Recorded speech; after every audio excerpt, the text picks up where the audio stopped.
සුබම සුබ දවසක් කියලා හැමෝටම ප්‍රාර්ථනා කරන ගමන් අද අපි කතා කරන්න යන්නේ මේ පොතක් අප්ලෝඩ් කරලා හරිද අපිට පුළුවන් නම් ඒකේ තියෙන සමරි එක හරිද ඒ කියන්නේ ඉතාමත් ලස්සනට ගන්න ඒ කියන්නේ නිකම්ම නිකන් ටෙක්ස්ට් එකක් දෙන්නේ මේ සමරි එක ලස්සනට කාඩ් ෆ්ලෑෂ් කාඩ්ස් වගේ සිස්ටම් එකකට ගන්න පුළුවන් පට්ට නේද ඉතින් මේ ටූල් එක අනිවාර්යෙන් බලන්න පොඩි දේවල් ටිකක් තියෙනවා මේ වීඩියෝ එක ෆුල් බැලුවොත් තමයි මේ ටූල් එක හරියට පාවිච්චි කරන්න පුළුවන් ඉන්නේ නැත්තම් නම් බැරි වේවි හරි ඉතින් කොහොම හරි මොකද මේ ටූල් එක මම සාමාන්‍ය හැමදාම වගේ කතා කරන ටූල් එකක් තමයි Jedi AI හරි ඉතින් මේ Jedi AI ටූල් එක මෙච්චරම මම මේක එක්ස්පෙරිමන්ට් කරන්න හේතුව හරියට Excel access වගේම හරිද මම මේකට පට්ට මාසයි මොකද මේකේ තියෙන දේවල් එක්ස්පෙරිමන්ට් කරන්න කියන එක මාර ඉන්ට්‍රස්ටිං ඒ කියන්නේ ඒ තියෙන දේවල් සාරලව ගත්තොත් එහෙම මේකෙත් කරන්න පුළුවන් දේවල් අසීමිතයි හරිද මෙමය කරන්න බැරි දේවල් ඇති වෙනකන් තියෙනවා බට් මේ කරන්න පුළුවන් දේවල් ගත්තොත් අතරම මම හිතන්නේ අසීමිතයි මොකද කලින් මම CV එකක් හදන හැටි ගෙනාවා ඉතින් CV එකකට කන්ටෙන්ට්ස් ලියා ගන්න පුළුවන් ඊට පස්සේ වෙබ්සයිට් එකක කොපි එකක් නැත්නම් වෙබ්සයිට් එකට අවශ්‍ය කන්ටෙන්ට්ස් ලියා ගන්න පුළුවන් මෙහෙමයි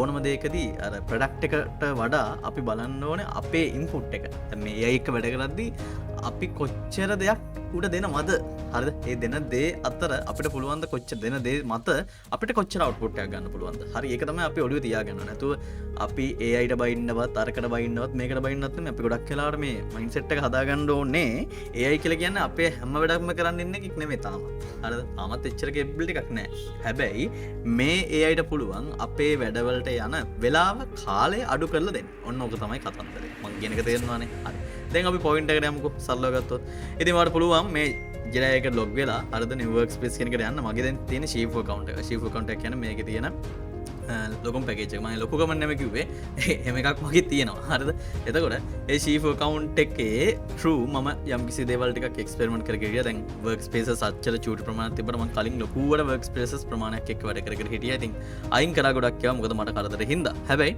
කතාව තියෙන්නේ දැන් මෙතනදී හිතන්නකෝ මේක සාමාන්‍ය සර්කිට් ටීචර් කෙනෙක්ට වෙනම white board එකක් වගේ හරි zoom එකේ white board එක වගේ පාවිච්චි කරන්න පුළුවන් සහ ඔයාට පුළුවන් මේ settings වලට නෙමෙයි මෙන්න මේකේ මෙන්න මෙතන participants වලට ගිහිල්ලා හරිද ඔයාට මේ පුළුවන් මේ board එක share කරන්න නැත්නම් මේ link එකම අරගෙන ඕන කෙනෙක්ට share කරලා ඔයාට තියෙන approve කරන්න ඒගොල්ලන් approve කරන්න විතරයි approve කරාට පස්සේ මේක අර collaborative white board එකක් විදියටත් පාවිච්චි කරන්න හැකියාව තියෙනවා ඉතින් මේ වයිට් බෝඩ් එකක් ඉදලා පාවිච්චි කරන නැත්නම් වෙන එකක් ඉදලා පාවිච්චි කරනවා කියලා ඉතින් වාදින් සල්කන විශේෂම IT කරන අයට ෆ්ලෝ charts අඳින්නත් එහෙම මේක පට්ට මේ ෆ්ලෝ charts වල සියලුම symbols ටික තියෙනවා හරිද හිතන්නකෝ මෙහෙම කොටුවක් ඇඳ කියලා හරි ඇඳලා පස්සේ මේක ඇතුලේ ඩබල් ක්ලික් කරලා ටයිප් කරන්න පුළුවන් ඊට පස්සේ හිතන්නකෝ දැන් ඩිවිෂන් බොක්ස් එකක් දැම්මා කියලා මෙතන මම නිකන් දාන්නේ හරිද හරි ෆ්ලෝ chart යන්නේ නිකන් හරි ඒ වගේ ඩිවිෂන් බොක්ස් එකක් ගත්තට පස්සේ ඔයාට ඕන නම් මේකත් එක්ක කනෙක්ට් කරන්න මෙතන ක්ලික් කරලා මෙන්න මෙතන පොඩි ඉරක් තියෙනවා නැත්නම් ඊතලයක් තියෙනවා ඊතලේ ක්ලික් කරලා මෙන්න මෙහාට ඇදලා දාන්න විතරයි තියෙන්නේ ඊට පස්සේ ඔයාලට පුළුවන් මැද ක්ලික් කරලා නම් මේ වගේ කර්ව් කරන්න පුළුවන් හරි ඉතින් පට්ට වැඩතෝකයක් තියෙනවා ඉතින් it's on you හරිද මේක try කරන එක ඒ දේවල් ඔයාලට free try කරන්න පුළුවන් කිසි ප්‍රශ්නයක් නැහැ හරිද මේවල සම්පූර්ණයෙන්ම මේ free version එකේ පට්ට වැඩතෝකයක් තියෙනවා හරි ඉතින් මේකේ paid version එකකුත් තියෙනවා කියන එක මතක තියාගන්න හරි ඉතින් කොහොම හරි මෙන්න මේ වගේ හරිද දේවල් ගොඩක් තියෙනවා ආයෙ මෙතන තව tools තියෙනවා හරිද වාට රවුම් හදනවා රවුම් ඊට පස්සේ දැන් type කරන්න එහෙම වැඩි දෙයක් නැහැ වාට මේ cursor එක ගිහිල්ලා ඊට පස්සේ නිකන් type කරන්න පටන් ගන්න පුළුවන් හරිද ඒ කියන්නේ cursor එක නිකන් තියෙන තැනින් type වෙන්න පටන් ගන්නවා හිතන්නකෝ මම දැන් නිකන් මෙතන නිකන් click කරලා H අකුර J අකුර ගෙහුවා කියලා හරි දැක්කද එතකොට දැන් type වෙන්න පටන් ගන්නවා එතකොට text boxes අරගෙන ඒව නැහැ වාට ඕන තැනින් type කරන්න පුළුවන් ආයෙ වාට ලියන්නත් පුළුවන් හරි ඊට පස්සේ මේ brushes තියෙනවා හරි ඒ brushes අරගෙන වැඩ කරන්න පුළුවන් ඊට පස්සේ pen එකක් තියෙනවා හරිද මේ penning ලියන්න පුළුවන් ඉතින් graphic tablet එකක් හරි mouse එකකින් හරි කමන ලියන්න පුළුවන් ඉතින් මේ දේවල් මේ පට්ට වැඩදෝකයක් තියෙනවා හරි අපේ කතාව ඕක නෙමෙයි ළමයි මොකද්ද මේ document එකේ කතාවනේ හරි ඉතින් මං ගාව තියෙනවා මේ මං ගත්ත මේ grade 11 ICT book එක හරි ඉතින් මම මොකද්ද කරන්නේ මුලින්ම මේ තියෙන මං ඇඳගත්ත කේමල් ඔක්කොම ටික මේ විදිහට අයින් කරලා හරිද මට පුළුවන් මෙතනින් select කරන tool එක ඔබලා අයින් කරගන්න සරලයි ආයෙ මකන කතන්දර බයිලා නැහැ කෙලිම ඔක්කොම objects විදිහට නැත්නම් elements විදිහට හැදෙන්නේ හරි ඒක තමයි මම ආසම දේ මෙතනදී ඉතින් මෙන්න මේ grade 11 book එක මම කෙලිම මෙන්න මෙහෙම ඇදලා දාන්න පුළුවන් මට ඇදලා දැම්මට පස්සේ හරිද මේක මට මතක නෑ paid plan එකේද free plan එකේ තියෙන කියලා ඒකින්ද අනිවාර්යෙන් බලන්න හරි ඉතින් paid plan එකේ දෙනවා මට කෑ ගහන්න එපා මොකද මම මේ කරන්නේ ඕගලන්ට මේකෙන් කරන්න පුළුවන් දේවල් ටික වෙන්නන එක සහ මට මේකට ඇත්තටම කිසි දෙයක් හම්බෙන්නේ නැහැ ඕගලන්ට කරා කියලා හරි හැබැයි මට හිතුණා ලංකාවේ සිංහල I කියන්නේ ලංකාවේ ඕනම කෙනෙක්ට හරිද ඒ කියන්නේ ඉංග්‍රීසි මීඩියම් වලින් එක්සෑම් එකක් කරන ඕනම කෙනෙක්ට මේ දේ පට්ට වැදගත් වේවි ෂෝට් නෝට් එකක් ගහනවා වෙනුවට මට හිතුණා ඒ වගේ දෙයක් ඒකයි මම මේක කියන්නේ. ඒක නැත්තම් මම තනියෙන් පාවිච්චි පාවිච්චි කරනවා. හරි. ඉතින් ඕනම ඉංග්‍රීසි මීඩියම් කරන පුද්ගලයෙක්ට මේ දේ පට්ට වැදගත් වෙයි කියලා හිතුන හින්දා තමයි ඔන්න අද ගෙනාවේ. ඉතින් මේ විදිහට අප්ලෝඩ් කරලා පස්සේ ඔයාලට පුළුවන් ඩබල් ක්ලික් කරන්න එකේ ඩබල් ක්ලික් කරලා පස්සේ ඔයාලට සම්පූර්ණයෙන් පෙන්නාවි මේ විදිහට grade 11 book එකම. ඉතින් මම දන්නේ නැහැ කොච්චරක් ඕකේද මේක පෙන්වන්න කියන එක but මේ විදිහට ඔයාලට grade 11 book එකේ තියෙන සම්පූර්ණ පාඩම් ටික බලා ගන්න පුළුවන්. ඉතින් ඔයාලට කියන්න බෑ මේ පාඩම් ටික විස්තර කරන්න කියලා. හරි. පාඩම් ටික මේ වෙනම මොනවද තියෙන්නේ කියලා වගේ ප්‍රශ්න අහන්න බෑ මේක මෙයාගෙන්. but සමහර දේවල් තියෙනවා ඔය document GPT කියලා වෙනම ඒ කියන්නේ PDF ඔය PDF දැම්මට පස්සේ ප්‍රශ්න අහන්න පුළුවන් ඒ document එක ඇතුලේ. මෙයා ඊට වඩා ගොඩක් වෙනස්. මෙයා කරන්නේ අපි ප්‍රශ්න අහන්නේ document එකෙන් තමයි. හරිද? හැබැයි එයා බලනවා ඒක ඊටත් වඩා summarize කරලා දෙන්න. ඒ කියන්නේ පොතම දෙන්න නෙමෙයි. හරියට නිකන් දැන් මම උගන්වනවා වගේ නැත්නම් අපි උගන්වනවා වගේ. හරි මම විතර නෙමෙයි අපි හැමෝම වගේ උගන්වනවා වගේ. දැන් පොතේ තියෙන එකම අපි කිව්වොත් එහෙම එතකොට එයා ඇත්තටම සාමාන්‍ය ගුරුවරයෙක් වෙනවනේ. හරිද? එතකොට අපි බලන්න ඕනේ පොඩ්ඩක් ඒක රසවත් කරලා ඊට පස්සේ අපේ විදිහට අපේ කතාවෙන් හරිද? ඒක පොඩ්ඩක් එළියට දෙන්න. සහ මතක හින්න විදිහට දෙන්න. එතකොට ඔයාලට පුළුවන් නම් අන්න ඒ දේ කරන්න ළමයාටත් පුළුවන් දැන් ඒ දේ කරගන්න තනියම මේ අදාළ ටූල් එක තියෙනවා නම්. ඉතින් ඔන්න ඔය දේට අප්ලෝඩ් කරලා පස්සේ මෙන්න මෙතනින් තෝරන්න තියෙන්නේ document GPT. ඔයාලා data GPT කියලා එකකුත් තියෙනවා. but මෙතනින් document GPT තෝරලා ICT grade 11 E අපි අප්ලෝඩ් කරපු පොත. ඉතින් multiple books අපිට අප්ලෝඩ් කරන්න පුළුවන්. ඕනනම් මම දැන් බලන්නම් grade 10 එකත් මෙතෙන්ට අප්ලෝඩ් කරන්න. අප්ලෝඩ් වෙයිද දන්නේ නැහැ. මම හිතන අප්ලෝඩ් වෙන්න ඕන. මොකද මට මෙගාබයිට් 100ක වගේ ප්‍රමාණයක් තියෙනවා. සාමාන්‍යයෙන් තියෙන මෙගාබයිට් 10යි. හැබැයි මට මෙගාබයිට් 100ක් තියෙනවා. මම දන්නේ නැහැ ඒක PDF වලටත් allowed ද කියන එක. හරි. ඉතින් image files එහෙමත් අප්ලෝඩ් කරන්න පුළුවන්. දැන්ට මම ඒවත් එක්ක එක්ස්පෙරිමන්ට් කරේ නැහැ. ඉතින් ඕගොල්ලෝ try එකක් දීලා බලන්න. sometimes පුළුවන් වේවි. හරි. ඉතින් ඔන්න මම දැන් grade 10 11 books දෙකම අප්ලෝඩ් කරා. ඉතින් සාමාන්‍යයෙන් අපි O level කරද්දී grade 10 11 දෙකත් එක්කම ඒ කියන්නේ දෙකම යන එක තමයි වඩා හොඳ විශේෂම operating system පාඩම. හරිද? එතනදී තව එක එක පාඩම් එක link වෙලා තියෙනවා. හරි internet email පාඩම 10 දිත් තියෙනවා 11 දිත් නැහැ. networking ගැන තියෙනවනම් network එක එහෙමම internet email වලට link වෙනවා. එහෙම වගේ. හරි. ඉතින් අතෙන්දී පුළුවන් වර මෙන්න මෙතන select all දීලා දැක්කද? ඒ books දෙකම ওই විදියට මේවා කරගන්න. හරි. දැන් මම books දෙකම කරාට මම ලොකුවට ප්‍රශ්න අහන්න යන්නේ නැහැ. මම මෙතෙන්දී දැන් ප්‍රශ්නයක් අහන්නයි යන්නේ. ප්‍රශ්නයක් අහන්න යන්නේ මොකක්ද දන්නවද? මේ grade 11 book එකේ තියෙනවා ළමයි. මම නිකන් PDF එක open කරලා පෙන්නන්නම්. හරි. මේකේ තියෙනවා සාමාන්‍යයෙන් මම හිතන්නේ මොකද්ද SDLC System Development Life Cycle පාඩම. හරිද? ඉතින් මම කැමතිම පාඩම මේක පට්ට ලේසි පාඩමක්. හරි. ඉතින් සමර් එක දිහා නිකන් බැලුවොත් සාමාන්‍යයෙන් අපි ලේසින් දෙයක් අඳුර ගන්න පුළුවන් සමර් එක දිහා බැලුවාම. හරි. සිස්ටම් එකක් කියන්නේ මොකද්ද කියන බඳ තියෙනවා. ඊට පස්සේ සිස්ටම් එකේ බේසික් කොම්පොනන්ට්ස් තියෙනවා. හරි. ඉතින් මේ දේවල් ටික මෙතනදී අපිට බලා ගන්න පුළුවන්. සහ විශේෂයෙන්ම System Development Life Cycle consist of the following. ඒ කියන්නේ steps ටික තියෙනවා. හරි. මම මෙතෙන්දී ගන්න නිකන් type කරලා overview of SDLC කියලා. හරි නැත්නම් කෙලින්ම type කරනම් කෝකටත් පාඩමේ නමම System Development Life Cycle SDLC කිව්වම ගනි මොකද එයා පොත කියවනවා but මම මේ විදිහට overview of System Development Life Cycle කියලා ගන්නම් බලමු අපි යා මොනවද දෙන්නේ කියලා. ඉතින් මේ විදිහට messages වගේක් වඩ pop up වෙනවා පේනවා ඇතිනේ. හරි. ඉතින් මේකේ හරි ප්‍රයෝජනෙ ගන්න ඔයා ඉගෙන ගන්න ඕනේ මට උගන්වන්න බෑ. මොකද මේ දේවල් එක්ක වැඩ කරද්දී එක්ස්පෙරිමන්ට්ස්. ඒ කියන්නේ ඔයා ප්ලේ කරන්න ඕනේ. මේවත් එක්ක සෙල්ලම් කරන්න ඕනේ. හරි.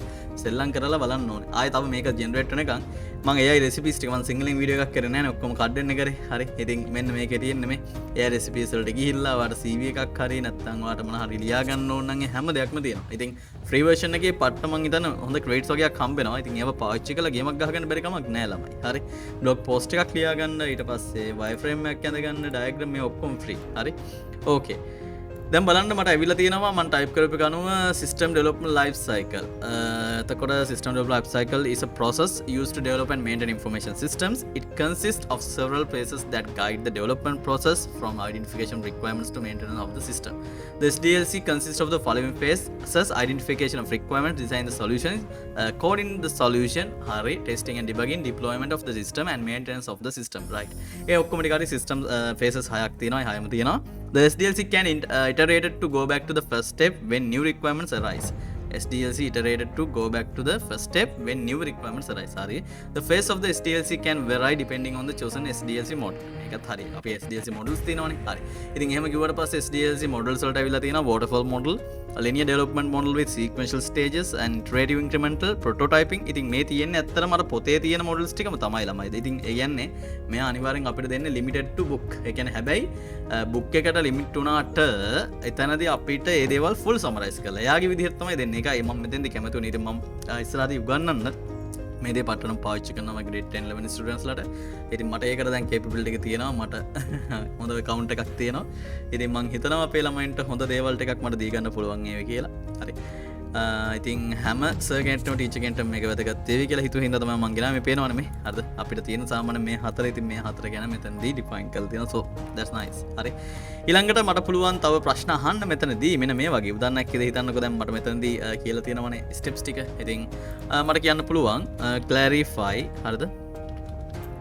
the steps of SDLC කියලා නිකන් type කරලා බලමු. මේ සමහර දේවල් වලට අපිට එන උත්තරේ 100% يعني correct නැත්තේ නෑ correct. හරිද? මොකද පොත ආශ්‍රිතව එන හින්දා 100% මේක correct කියන්නේ නැතුව බෑ ඇත්තටම. correct වෙන්න පුළුවන්. يعني accurate වෙන්න පුළුවන්. හරි. හැබැයි මතක තියාගන්න ඉතින් අපි depend වෙන්න බෑනේ තව කෙනෙක් මත. ඒකින්ද චුට්ටක් පරිස්සමෙන් මේවා අධ්‍යයනය කරන්න.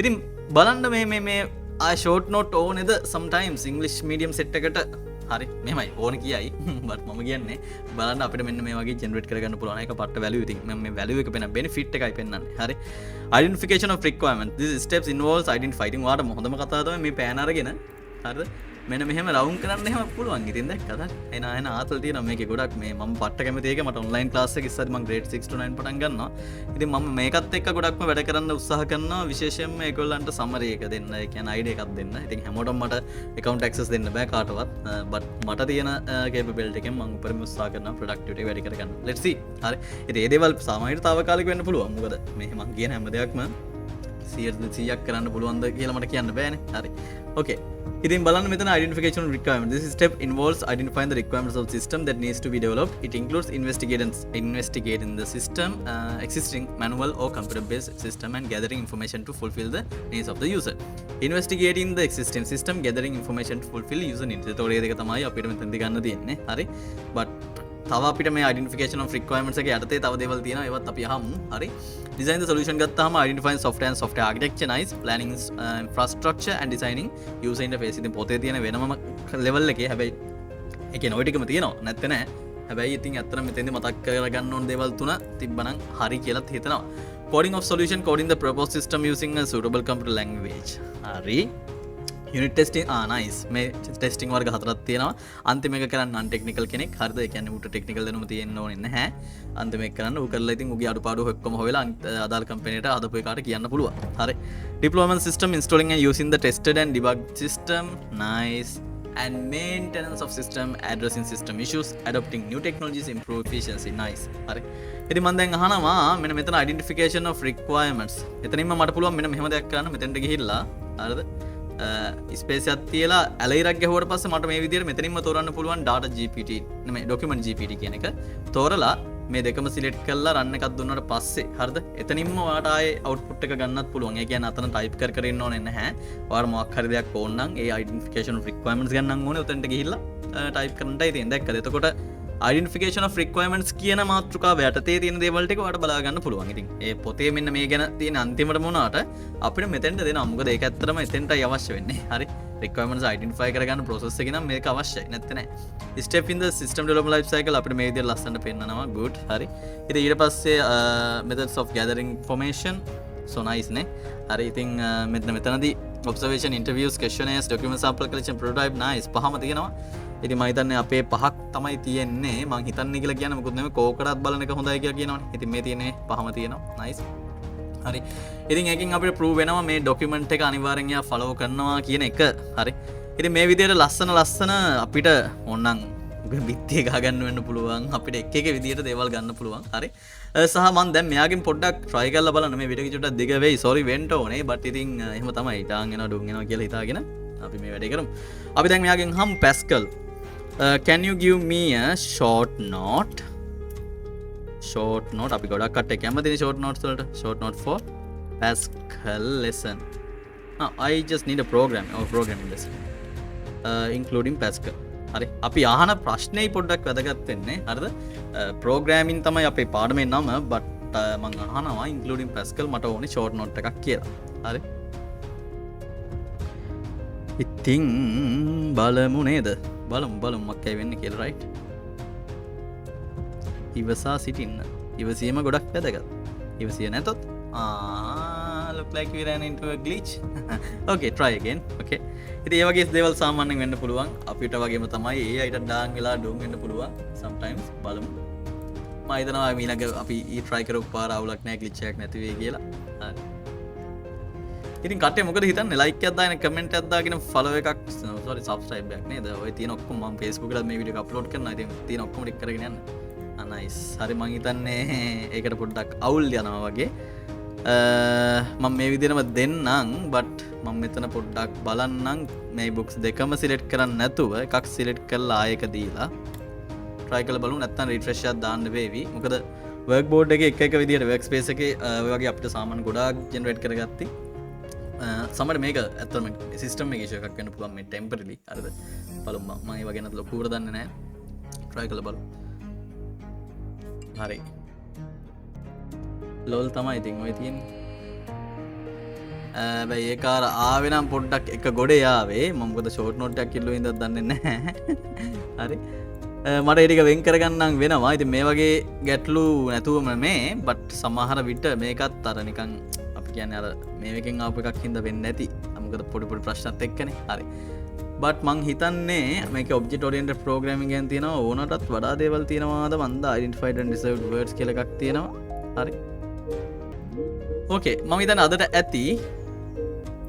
ඔව් මං හිතන්නේ අදට ඇති මට කෝල් එකකුත් එනවා. ඉතින් මං හිතනවා අදහසක් ගන්න ඇති කියලා මේ අන්තිමටම ආපු එක ගැන ලොකු satisfaction එකක් නෑ but it's okay. හරිද? ඉතින් මවට තේරෙන්නේ නැතිනේ කතාව මොකද්ද කියලා. හරි. එහෙනම් හැමෝටම good luck. bye.